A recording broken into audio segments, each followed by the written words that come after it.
I've told you about the Liberals appointing their friends to the National Energy Board review panels. They've brought on people that chair organizations that give money to anti-oil groups, like environmental lawyer Rod Northey, who chairs Friends of the Greenbelt, a charity that donates money to anti-oil groups like the Sierra Club, the Pembina Institute, and Tides. They've also appointed Renee Pelletier, a lawyer that's representing 3 anti-Energy East First Nations groups at the hearings, whenever those start again.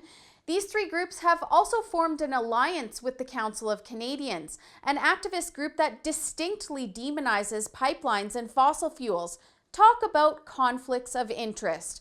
We know that these appointments are going to stall pipeline projects from getting off the ground, but the Rebel had a chance to catch up with MP for Lakeland, Shannon Stubbs, and ask her thoughts on some of the consequences of not moving forward with critical oil and gas infrastructure in Canada. In addition to continuing to push the federal Liberals to work with the proponents to make sure the LNG project can get built, we are also asking them to provide clarity on the regulatory process for all of the other energy projects that are hanging in the balance. So, they've continued to go on and on about these reviews and changes that they're going to make, which are still impending. So the approval process is actually in disarray. That's deterring investment. And pipelines are hanging in the balance, waiting to go through this process. So, for example, the Energy East pipeline, where the panel was disbanded, it hasn't yet been set again. The approval process is completely derailed. The overall review of the NEB process has yet to even start. She also talked about Canada's world-class regulation systems. The Liberals are out there saying on one side of their mouths that they're making these changes to improve the process and to restore confidence in the regulator, when the only people who have consistently been undermining confidence in Canada's world-leading and stringent and rigorous regulatory standards and processes is the federal Liberals.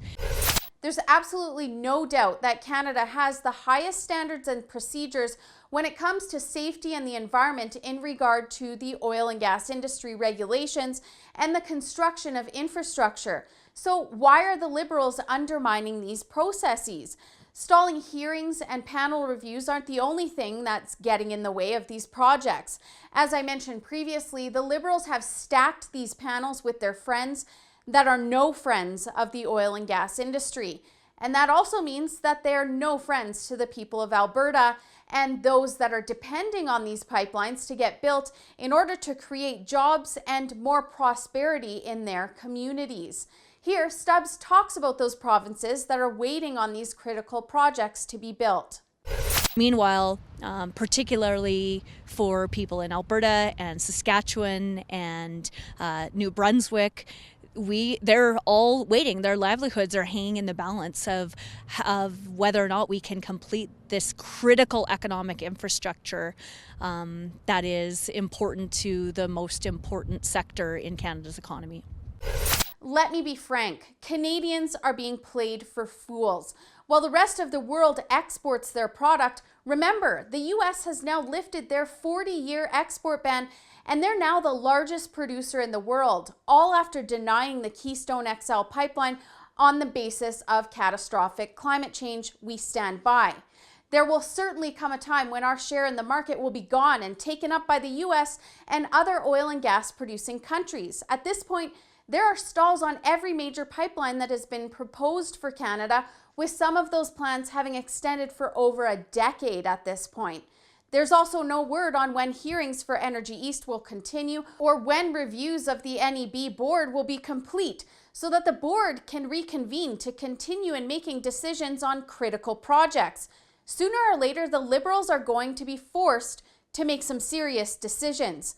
The question is, when will that happen? For the Rebel.media, I'm Holly Nicholas. Thanks so much for watching. Did you hear about the UN blacklisting Rebel reporters from the Global Climate Change Conference?